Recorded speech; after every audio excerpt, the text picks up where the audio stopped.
Mga everyday na gawain ko bilang isang nanay, asawa at content creator. Hello mga Marites! Ito na yung araw ng gender reveal ng baby number 2 namin kaya maaga kaming nagising para makapamalengke. Dumaan nga muna kami dito sa BPI para makapag-withdraw ng kalahating milyon. Diyos ko!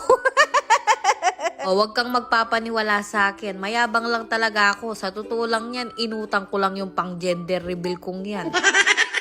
Daanan nga namin tong nagtitinda ng kakanin kaya bumili na rin ako para sa almusal namin. Sa totoo lang, hindi naman talaga bongga yung pa-gender reveal namin at wala naman rugutong pa fireworks. 20 tayo lang rugo ng ulam ang lulutuin ko, no ko. Hindi ko nga alam nito kung paano ko pagkakasyain yung kalahating milyong winidraw ng asawa ko, rugo. Grabe, napakasarap yata talagang maganda kung kalahating milyon talaga yung budget, no? Pero kung katulad ko kayong inutang lang yung panghanda, ay Diyos ko, hindi pa man natatapos yung okasyon, iniisip ko na yung babayaran kong utang. Pero okay lang na may utang, ang importante nakapaganda rugo ako. O, eto to, Nedar! Pili na rin ako ng mga disposable na baso, kutsara at plato para hindi na kami maghugas ng maraming plato. Ko, yan yung nakakainis pag naganda ka. Nagastos ka na, maghugas ka parugo ng plato. Ko, naalala ko tuloy yung kabataan ko dahil kami yung pinakamahirap sa pamilya. Kami rugon tigahugas na plato pag may okasyon. Pero ngayon hindi na pwede yun. Lalo na pa naman may budget na akong kalahating milyon. Ay, Diyos ko, mag-disposable tayo. Pwedeng manos pinggan.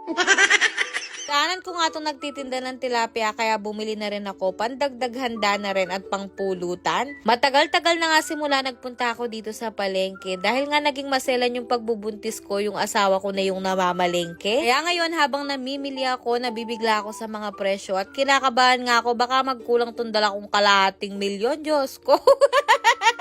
Namili nga rin ako ng mga gulay na ipang sasahog ko at bibili sana ako ng talong na ilalagay ko sa kare-kare. Ay nuko, nabigla naman ako 3 pirasong talong, 80 pesos. Ay nuko, hindi na ako bumili ng talong, hindi naman siguro hahanapin yan sa kare-kare ko.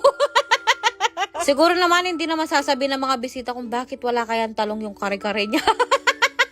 Pauwi na nga kami dyan at nadaanan ko tong mga kamarites at nakilala nga nila ako. Shoutout po sa inyo. Salamat sa suporta. Pag uwi nga namin ng bahay, pinabanlawan ko agad sa asawa ko tong nabili naming karne para mapalambot na rin niya. Simple lang tong pa-gender reveal namin at hindi naman talaga kami nag-invite. At kami-kami lang na mga kaibigan at pamilya ko. Mga panahong si Zoe yung pinagbubuntis ko, hindi namin to nagawa dahil nga dinudugo ako at pandemic noon. Kaya ngayon, dahil blines ako ng pangalawang miracle baby ni Lord, gusto ko naman itong ma-experience at para pasasalamat na rin. Alam nyo, sobra-sobra talaga yung pasasalamat ko kay God dahil hindi talaga namin ine-expect tong baby number 2 namin. Kaya kahit inutang ko lang tong panghanda ko ay igugo ko talaga to, te.